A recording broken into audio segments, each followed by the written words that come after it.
ابتدائی کلیسیا کے اندر آ گیا۔ ایک یسوع مسیح کی آمد ہے جو بیت لحم میں ہوئی، بڑے دھوم دھڑاکے سے ہوئی۔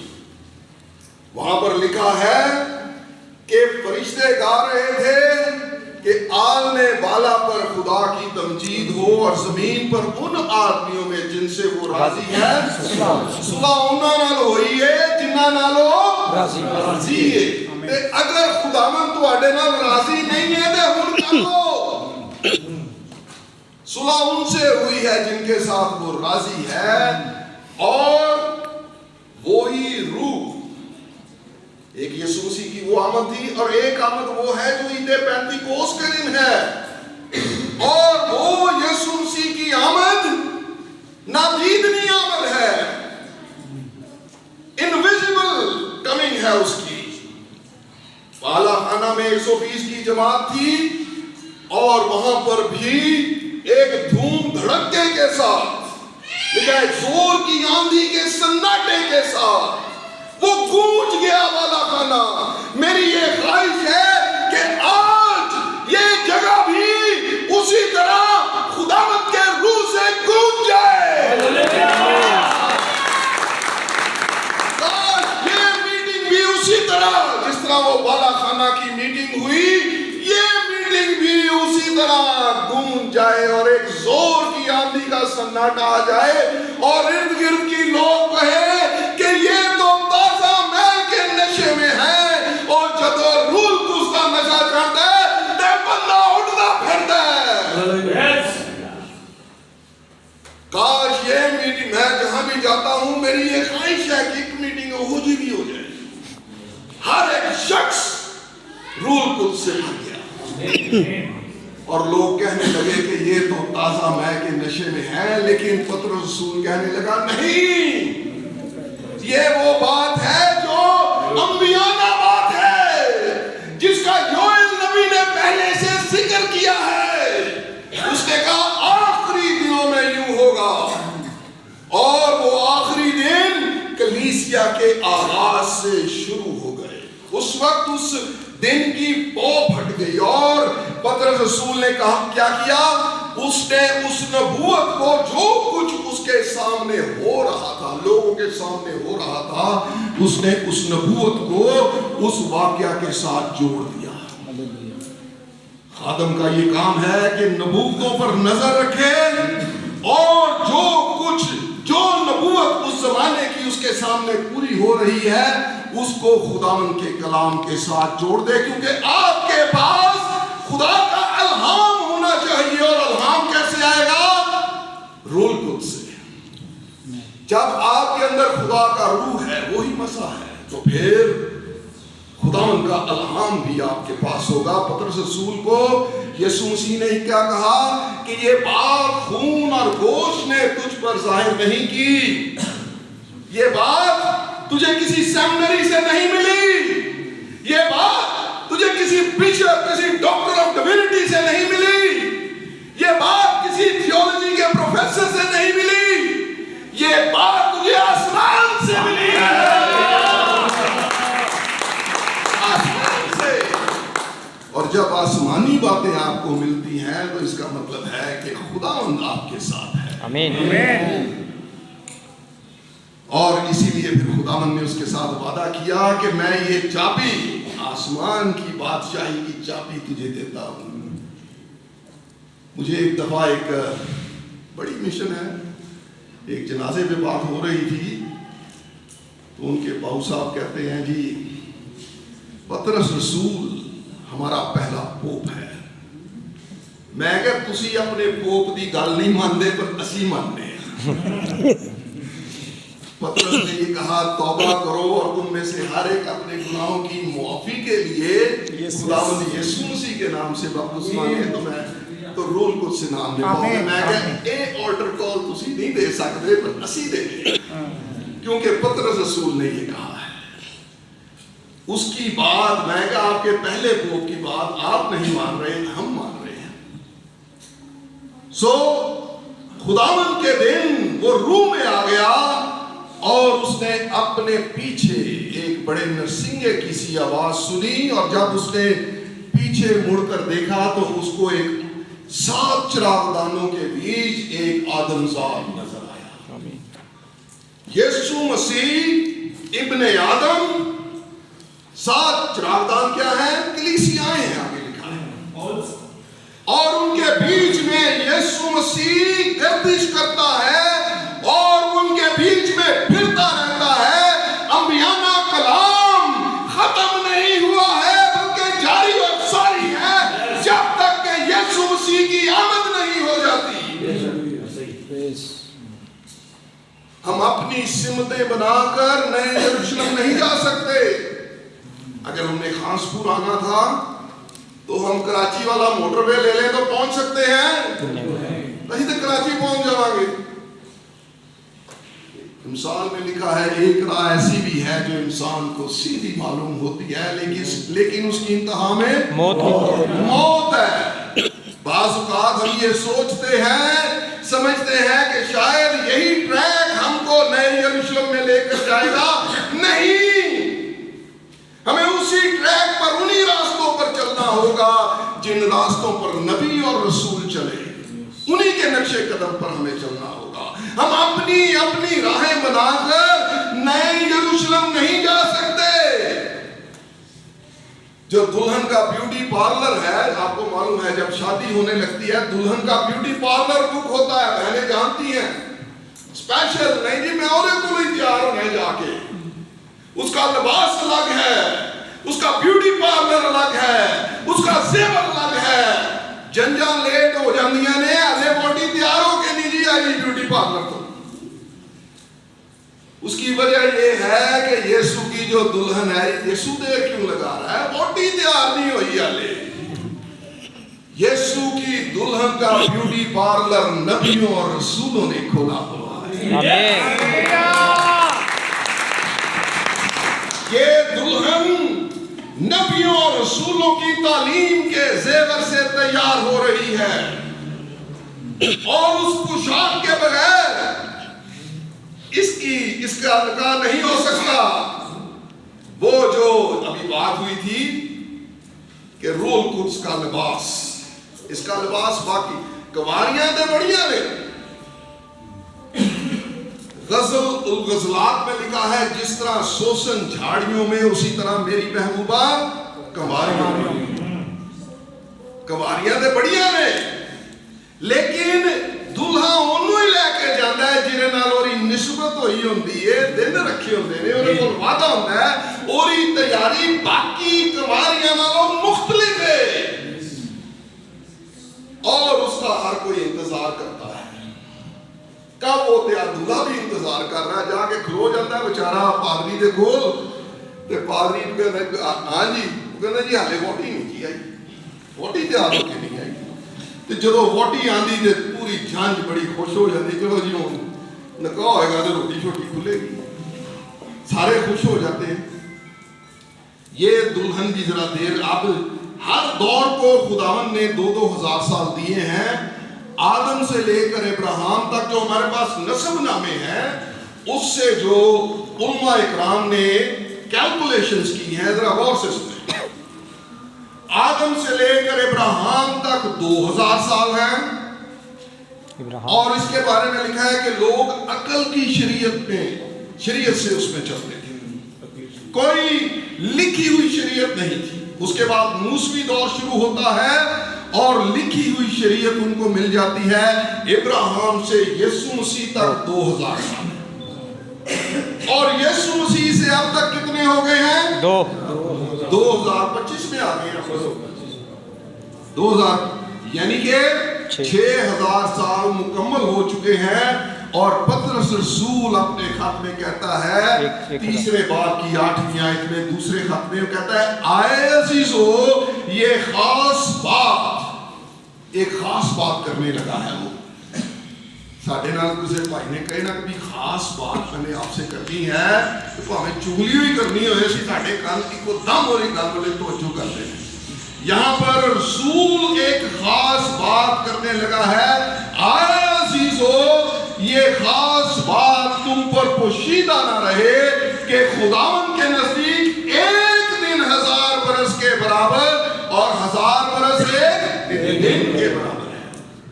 اب 6000 سال تو پورے ہو گئے ہیں. پہلا دور عقل کی شریعت کا، دوسرا دور لکھی ہوئی شریعت کا، اور تیسرا دور یسوع مسیح کی شریعت یعنی کہ فضل کا دور.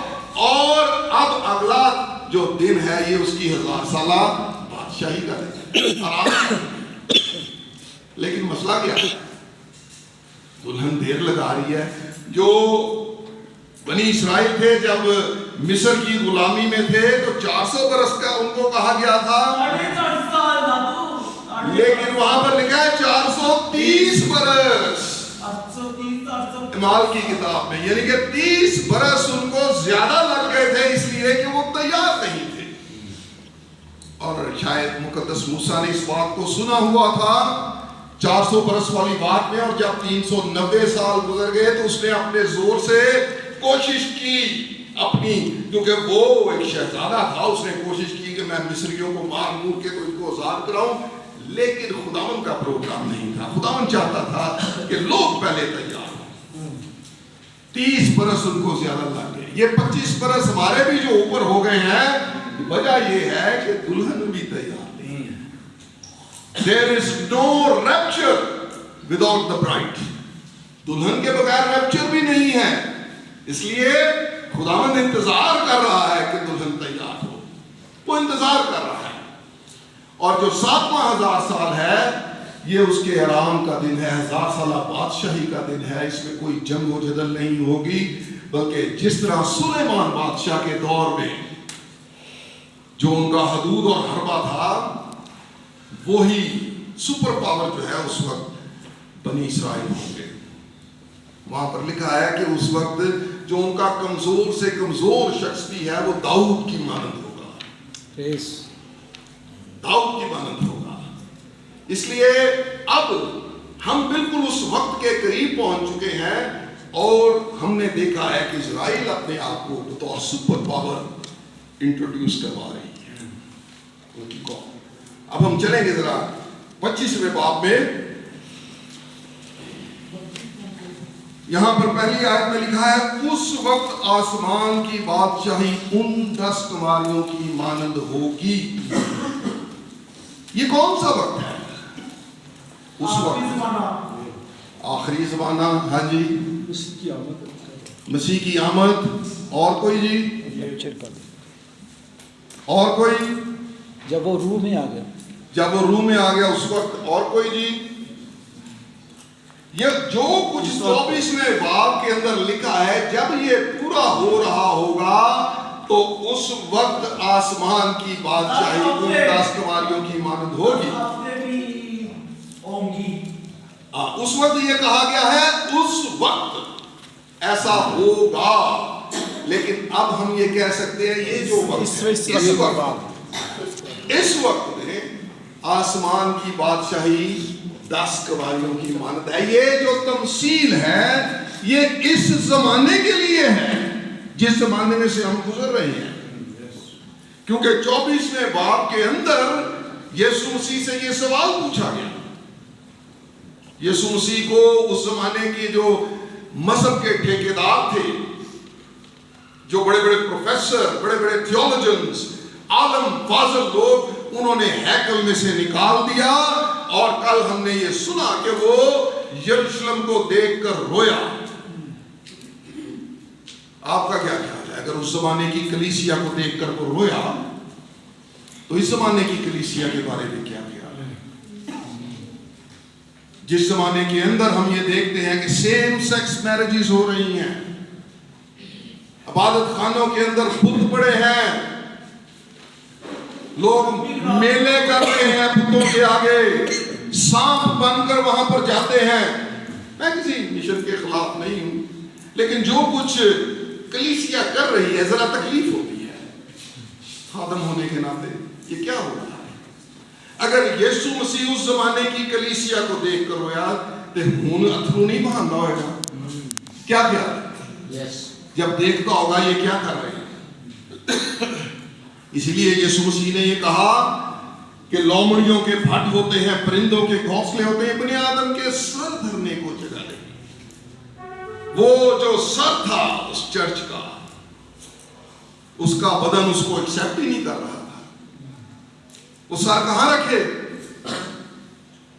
اس نے پھر یہ کہا میں اپنی کلیسیا بناؤں گا جس پر عالم ارواح کے پھاٹک غالب نہیں آئیں گے. کلیسیا تو موجود تھی وہاں پر پرانے عہد کی، لیکن اس نے کہا میں اپنی کلیسیا بناؤں گا، کیونکہ وہ جان گیا کہ یہ سر اس بدن کے لیے نہیں بلکہ اس کو کوئی اور بدن چاہیے جہاں پر وہ سر فٹ ہو. اور پھر ہم دیکھتے ہیں کہ اعمال کے دوسرے باب میں اس کلیسیا کا آغاز ہو گیا. وہ دن جو فضل کا دن ہے، اس کا نجات کا دن ہے، اس دن کا آغاز ہو گیا. اور اگلا جو دن آ رہا ہے یہ ہے خداوند کا دن. یہ ریپچر سے شروع ہوگا اور اس دن کے اندر ہی 70واں ہفتہ ہے، اس دن کے اندر ہی 1000 سالہ بادشاہی ہے، اور پھر اس کے بعد ابدیت ہے. ایک جنگ 1000 سالہ بادشاہی سے پہلے ہوگی جس کو جنگ ہرمجدوم کہا جاتا ہے، اور ایک جنگ 1000 سالہ بادشاہی کے بعد ہوگی جسے جنگ جوج ماجوج کہا جاتا ہے. اس میں دونوں جنگیں اسرائیل کے ساتھ ہیں، اور دونوں جنگوں کے اندر اسرائیل کے دشمن بھی ایک ہی ہیں. دونوں جنگوں کی ترتیب بائبل کے اندر لکھی ہوئی ہے، ان ملکوں کے نام بھی لکھے ہوئے ہیں اور ان کا انجام بھی لکھا ہوا ہے. اور یہ کیونکہ سب کچھ وہیں پر شروع ہوا، ابتدا بھی وہیں سے ہوئی. کسی کو معلوم ہے باغ عدن کہاں تھا؟ عراق میں دریائے فرات پر. دریائے فرات کہاں ہے؟ عراق. اور دریائے فرات کا پیدائش سے لے کے مکاشفہ تک کس کا ذکر ہے؟ کیونکہ آغاز وہاں سے ہوا ہے، اینڈ بھی وہاں پر ہی ہوگا. خداوند وہیں پر سب کو ڈیل کرے گا. وہیں پر پہلا گناہ ہوا، وہیں پر پہلا قتل ہوا، وہیں پر خداوند نے عدالت کی، وہیں سے سب کچھ شروع ہوا اور وہیں پر سب کچھ ختم بھی ہوگا، اینڈ بھی وہیں پر ہوگا. اور اس جنگ کے اندر 1/3 دنیا کی آبادی ختم ہوگی. یہ جتنے بم بنے ہوئے ہیں یہ سب چلیں گے. زکریا کے صحیفے میں یہ لکھا ہوا ہے کہ لوگوں کی آنکھیں ان کے چشم خانوں میں گل جائیں گی، یہ بدن یہ پگھل جائیں گے، یہ جھڑ جائیں گے، اور ہڈیوں کا سٹرکچر صرف رہ جائے گا. ایسے ایسے بم چل رہے ہیں جن کے بارے میں دنیا نے صرف سنا ہے. آج کل ہم اس وہ نئے بنکر بسٹر بم کے بارے میں بڑا میڈیا نے بتایا کہ وہ 35,000 کلو کا ایک بم ہے اور وہ 100 میٹر نیچے جا کے پھٹتا ہے، جس سے انہوں نے ایران کا ایٹمی ری ایکٹر تباہ کیا. اور وہ 11 بم وہاں پر پھینکے گئے. دیکھیے بچے وہاں تھے، ذرا ذرا ہو گیا ہوگا وہاں.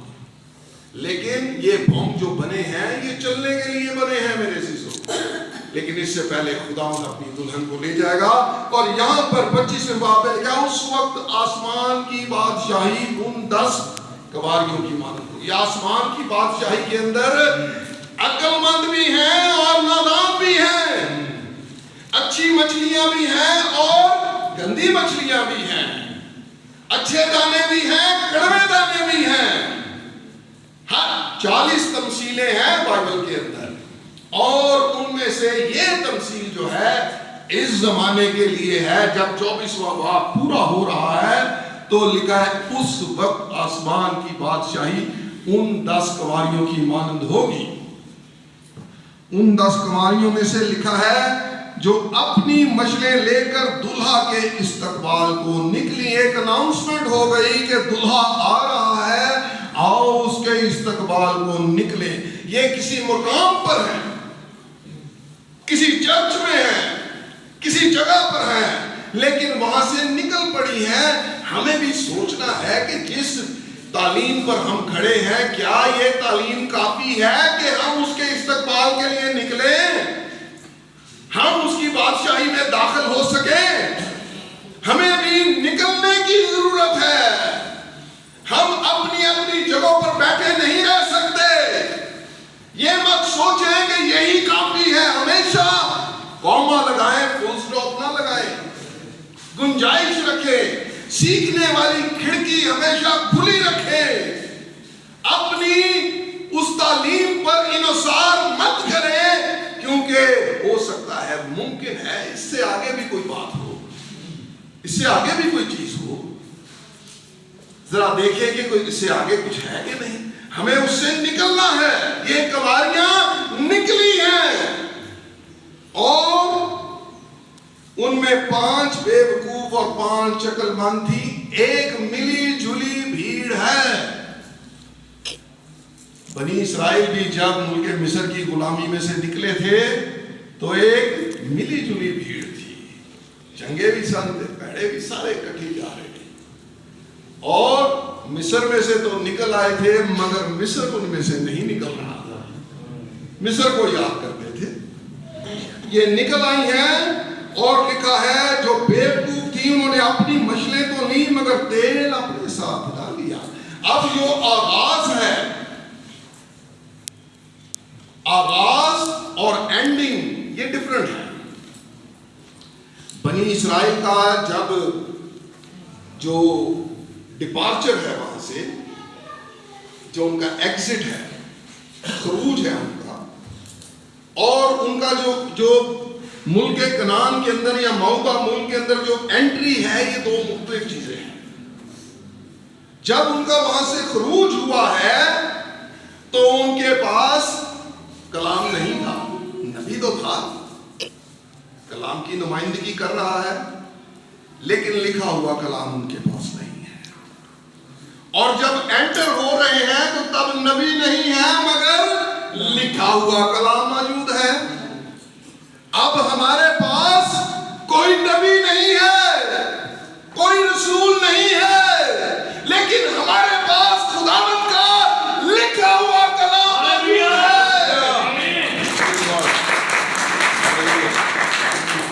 اور رستے میں بڑے میریکل ہم سب نے خداوند یسوع کے ہاتھ کو اپنی اپنی زندگیوں میں محسوس کیا ہے. ہماری جو زندگی ہے اس دنیا کے اندر یہ بیابانی زندگی ہے.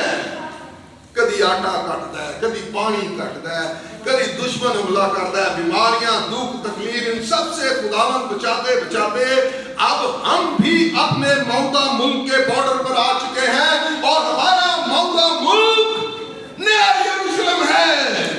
ہم دیکھ سکتے ہیں کہ اب خداوند دروازے پر کھڑا ہے. اس نے کہا جب تم ان باتوں کو ہوتا ہوا دیکھو تو اپنے سر آسمان کی طرف اٹھاؤ, جان لو کہ میں دروازہ پر کھڑا ہوں. اور اب ہمارا انٹری پوائنٹ آ رہا ہے. تو یشوع نے کیا ترتیب دی؟ اس نے پہلے کاہنوں کو بلایا, ان کے کندھوں کے اوپر عہد کا صندوق رکھ دیا گیا اور ان سے کہا کہ آپ آگے چلیں اور پیچھے پیچھے ساری جماعت چلے. بیچ میں تھوڑا فاصلہ تھا اور اس نے یہ نہیں کہا کہ آپ نے جماعت کو یہ حکم نہیں ہے کہ کاہنوں کی طرف دیکھنا ہے. حکم کیا ہے؟ عہد کے صندوق کی طرف, خدا کے کلام کی طرف دیکھتے رہنا ہے تاکہ آپ یردن پار کر کے اپنے موعودہ ملک میں داخل ہو جائیں. ہم نے کسی کاہن کی طرف نہیں دیکھنا, کسی پادری کی طرف نہیں دیکھنا, کسی بشپ کی طرف نہیں دیکھنا, بلکہ ہمارا دھیان خداوند کے کلام کی طرف. خدا کا کلام کیا کہتا ہے؟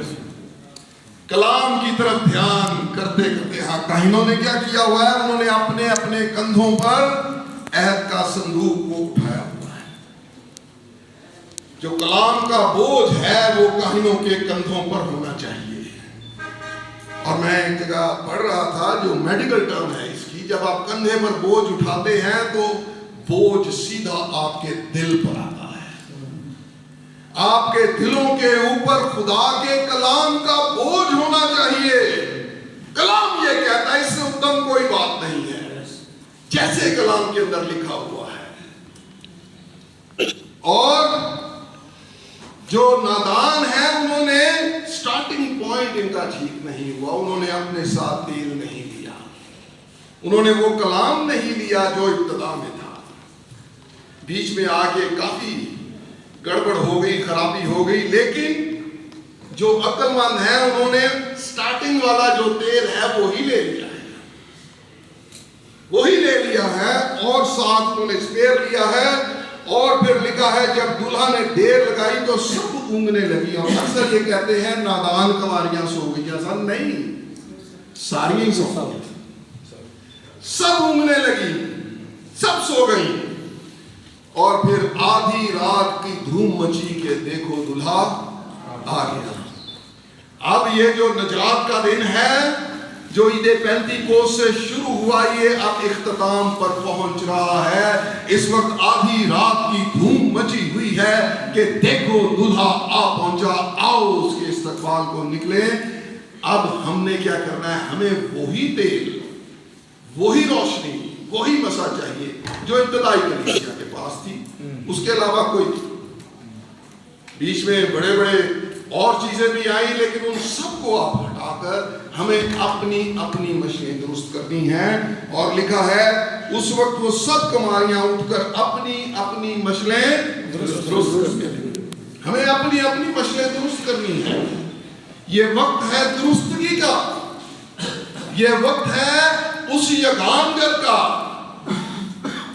ہمیں کوئی اور کیمپ نہیں چاہیے، ہمیں وہی کیمپ چاہیے جس میں نبی اور رسول ہیں. ہمارا کیمپ ایک ہی ہے اور وہ یسوع مسیح کا ہے. ہمیں کوئی اور کیمپ نہیں چاہیے. اور لکھا ہے بیوقوفوں نے عقل مندوں سے کہا اپنے تیل میں سے کچھ ہمیں بھی دے دو کیونکہ ہماری مشکلیں بجھی جاتی ہیں. جو روشنی تمہارے پاس ہے سانو بھی دے دو، ساڈیاں لال ٹائماں ٹوٹن لگیاں نے، کی کریے؟ ہمارے پاس وہ روشنی نہیں ہے، ہم کیا کریں؟ ہم آگے کیسے جائیں؟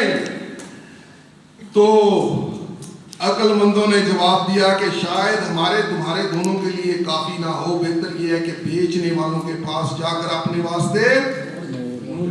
اس وقت مذہبی مارکیٹ میں بڑی دکانیں کھلی ہوئی ہیں، ایک بازار گرم ہے اور تیل بیچا جا رہا ہے. ہمارے پاس بھی وہ مسا ہے، کہا جاتا ہے آجو ساڑھے کنوں لے لو، اور لوگ دیکھتے ہیں، لوگ پیچھے گر رہے ہیں، یہ ہو رہا ہے، اور لوگ سمجھتے ہیں خداوند کا بڑا کام ہو رہا ہے. لیکن اس کو اگر ملائیں آپ بائبل کے ساتھ تو کیا یسوع مسیح کی کسی میٹنگ میں کوئی پیچھے گرا؟ نہیں. رسولوں کی، نبیوں کی کوئی ایسا کام ہوا؟ نہیں. وہ تو گرے ہوئوں کو اٹھاتا ہے، دیکھنا تھوڑی ہے. Thank you.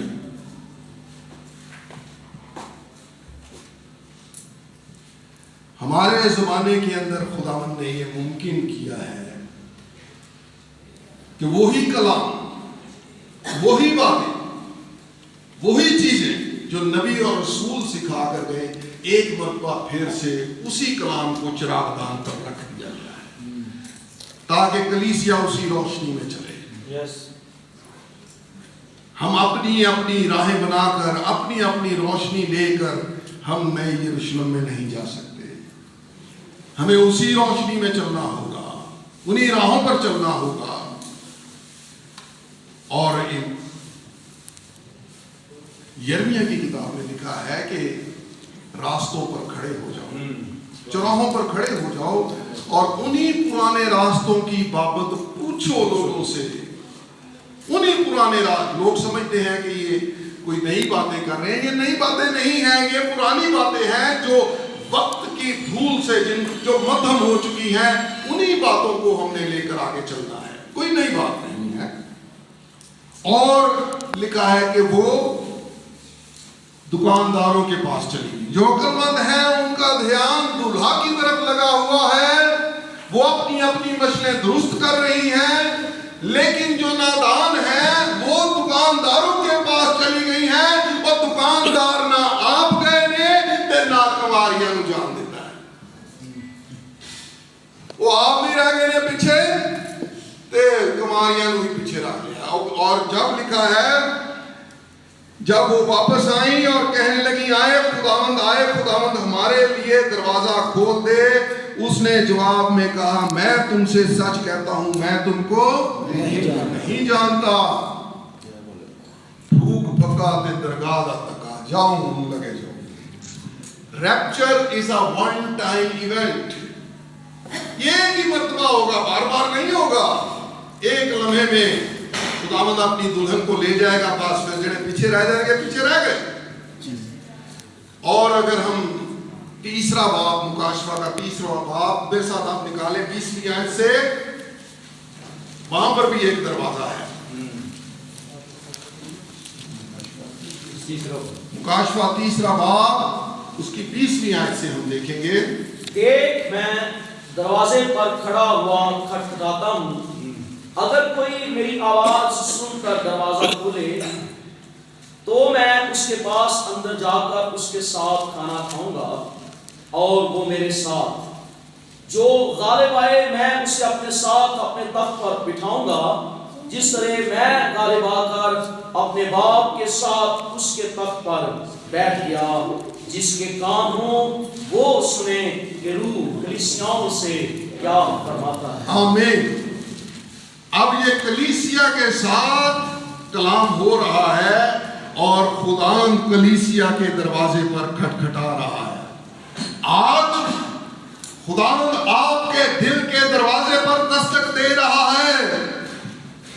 میری دلہن, میری بیٹی, میرے بیٹے, میرے لیے دروازہ کھول. اور وہ دستک دے رہا ہے کیونکہ خداوند چور کی طرح نہیں آئے گا, دروازہ توڑ کے نہیں آئے گا, تانوں کنڈی کھولنی پڑے گی. اس وقت تو کنڈی آپ کے ہاتھ میں ہے, لیکن 25ویں باب کے اندر جب نادان گواریاں آئی ہیں تو پھر کنڈیوں میں ہاتھ دے. ابھی تو آپ نے دروازہ کھولنا ہے. کہتا ہے دیکھ میں تیرے دل کے دروازے پر کھڑا دستک دے. جس کلیسیا کے لیے اس نے اپنی جان دی, بے قیمت لہو بہایا, اس کو اپنے لہو سے خرید لیا, اس کلیسیا نے اسی کے لیے دروازہ بند کیا ہوا ہے. ہر کم یسوع ناچ, شفاواں یسوع ناچ, ہر کم بدرو گرفتار یسوع نام سے آزاد ہوتے ہیں, گناہوں کی معافی یسوع نام سے ہوتی ہے, اور مردے یسوع نام سے زندہ ہوتے ہیں. اس لیے رسول کہتا ہے کلام یا کام جو کچھ کرتے ہو وہ سب یسوع مسیح کے نام سے کرو. تو جس یسوع کو اتنا درجہ دیا جا رہا ہے, دراصل وہ یسوع تو اندر ہے ہی نہیں, وہ تو دروازے پر کھڑا ہوا دستک دے رہا ہے. اس یسوع کو باہر نکالا ہوا ہے, اور کلیسیا کسی اور عقیدے کے ساتھ مباشرت کر رہی ہے. اس کے اندر کنڈی اس لیے لگائی ہوئی ہے کیونکہ یسوع کے علاوہ کسی اور مرد کے ساتھ وہ لیٹی ہوئی ہے, وہ کسی اور عقیدے کے ساتھ مباشرت کر رہی ہے. کنڈی اس لیے لگی ہوئی ہے. اور یسوع کھٹکھٹا رہا ہے میری کلیسیا میرے لیے دروازہ کھول. اور وہ کہتا ہے اگر کوئی دروازہ, پھر وہ کلیسیا سے بات نہیں کرتا, انفرادی طور پر انڈیویجولی ہر شخص سے بات کرتا ہے. اگر کوئی دروازہ کھولے گا تو میں اس کے ساتھ کھانا کھاؤں گا اور وہ میرے ساتھ. یہ ضیافت کہاں ہوگی؟ آسمان پر. اللہ کی ضیافت ہوگی. اور جس طرح کہتا ہے میں غالب آ کر اپنے باپ کے تخت پر بیٹھ گیا, جو غالب آئے, جو ڈسیپشن اس وقت کلیسیا کے اندر ہے, اس کے اوپر جو غالب آئے گا وہ میرے ساتھ میرے تخت پر, وہ دلہن ہے. جے یسوع غالب آیا وے تے اونوں بھی ایسی ووٹی چاہیے ہے جڑی غالب آوے. شیر دا بیان تے شیر نہیں ہونا, وہ تے نہیں جڑی وہ نیچر دی ہے, وہ فطرت دی ہے. اگر وہ غالب آیا ہے, اس نے ایک خادم نے یہ بات کی, اس نے کہا کہ the biggest battle ever fought, جو سب سے بڑی جنگ لڑی گئی وہ صلیب پر لڑی گئی. خداوند ہر اس آزمائش میں غالب آیا اور اس نے کہا میری مرضی نہیں بلکہ تیری مرضی پوری ہو. ہر خدا کا بیٹا اور بیٹی یہ کہے میری مرضی نہیں بلکہ تیری مرضی پوری ہو. اس لیے کہا کہا گیا ہے جان دینے تک وفادار ہے. ایلیا اور الیشا کی سٹوری میں ہم دیکھتے ہیں الیشا کہنے لگا کہ مجھے تیرا دونا مسا چاہیے. تو وہ کہنے لگا کہ اگر تو مجھے اپنے آپ سے جدا ہوتے دیکھے تو ایسا ہی ہو. اس کا مطلب کیا ہے؟ اس کا مطلب ہے کہ اخیر تک یہ وفاداری میں میرے نام چلتا رہے گا تو ہو جائے گا، اسی طرح ہو جائے گا. اگر آپ خداوند کے کلام کے ساتھ اخیر تک وفاداری کے ساتھ چلتے رہیں گے تو آپ کو بھی وہ دونا مسا جو ابتدائی کلیسیا کو ملا، ہمیں بھی اس کا دونا چاہیے، کیونکہ تب ہی ہم اڑ کر اوپر جا سکتے ہیں، ورنہ نہیں. ہمیں بھی ڈبل پورشن میں چاہیے. ایوب کو کیا ہوا تھا؟ ایوب کو اس کی پچھلی 3 ادوار ہیں اس کی زندگی میں. یعقوب اپنے خط کے اندر کہتا ہے ایوب کے صبر کا حال تو تم نے سنا ہی ہے. اس کی زندگی کے 3 ادوار ہیں. ایک دور ہے جب وہ بہت مالدار ہے، پھر اس کا سب کچھ چھن گیا. دوسرا دور، اور پھر تیسرا دور جب خداوند نے ہر ایک چیز اس کو ڈبل پورشن میں دی. کلیسیائی تاریخ بھی اسی طرح ہے. جو پہلا دور تھا کلیسیا بڑی زور آور تھی، جہاں جاتی تھی فتح حاصل کرتی تھی. رسولوں کے اندر ایسی بات تھی کہ ان کے بدنوں کو رومال چھوا کر لے جاتے تھے اور بیماروں سے لگاتے تھے تو بیمار تندرست ہو جاتے تھے. وہ بھائی نوبل کی ایک کتاب ہے، اس کے اندر کہتا ہے وہ کلیسیا میں کہاں ڈھونڈوں. کل بات ہو رہی تھی کہ اگر رسول اس زمانے میں ہوں اور کسی چرچ میں جانا چاہیں تو وہ کون سے چرچ میں جائیں گے؟ جو تعلیم انہوں نے دی ہے، جو ان کے ساتھ میچ کرتی ہوگی، 100% یگانگت کرتی ہوگی، وہ تو اسی چرچ میں ہی جائیں گے نا. کسی اور چرچ میں تو نہیں جائیں گے وہ. اگر آج رسول ہمارے درمیان ہوتے تو کس چرچ میں جاتے؟ کس کلیسیا کا حصہ بنتے ہو؟ ہمیں دیکھنا ہے کہ ہم کہاں پر کھڑے ہیں. اور اس وقت کنڈی ہمارے ہاتھ میں ہے، لیکن ان قریب کنڈی خداوند کے ہاتھ میں چلی جانی ہے. تے جے ہن تسی نہیں کھولیا تے پھر انہیں بھی نہیں جے کھولنا. کہتا ہے میری تم سے کبھی میں نہیں تم جانتا، جاؤ چلے جاؤ. پھوک پھکاتے درگاہ دا دکا، اور وہ کہنے لگا پس جاگتے رہو کیونکہ تم نہ اس دن کو جانتے ہو نہ اس گھڑی. اس دن کے بارے میں یہ لکھا ہے ایک دن ایسا آئے گا جو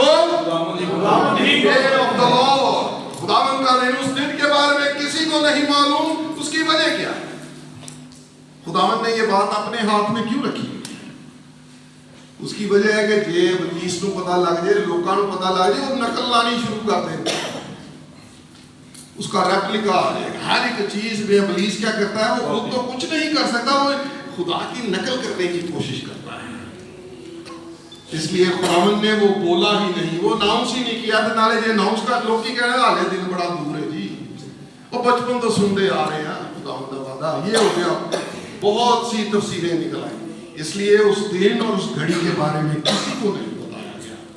خداوند نے کچھ باتیں اپنے ہاتھ میں رکھی ہوئی ہیں، کسی کے پاس یہ الہام نہیں ہے. اور پالوس رسول اس دن کا بڑا مشتاق تھا. رسولی دور کے اندر یہ سوچا جاتا تھا کہ شاید انہی کے زمانے میں، ہر دور کی کلیسیا نے یہ سوچا ہے کہ شاید انہی کے زمانے کے اندر ریپچر ہو جائے گا. اور اگر آپ اس ایمان کے ساتھ قبروں میں بھی چلے گئے ہیں تو خداوند آپ کو پیچھے نہیں چھوڑے گا. آپ کو وہ ایمان چاہیے، ریپچر کا ایمان. ریپچرنگ فیتھ کے ساتھ اگر آپ قبر میں جائیں گے، یسوع مسیح نے کیا کیا ہے؟ اس نے موت کی دوائی کا بندوبست کیا ہے. موت کی دوائی کیا ہے؟ یسوع مسیح کا نام. ڈاکٹر کیا کرتے ہیں؟ جب وہ بندہ مر جاتا ہے ہاتھ چوک دیتے ہیں کہ اب کچھ نہیں ہو سکتا، لے جائیں جی ڈیڈ باڈی کو، اب نہیں کچھ ہو سکتا. لیکن خداوند کا کام نہیں رکتا. اس لیے رسول کہتا ہے آئے موت تیرا ڈنگ کہاں رہا.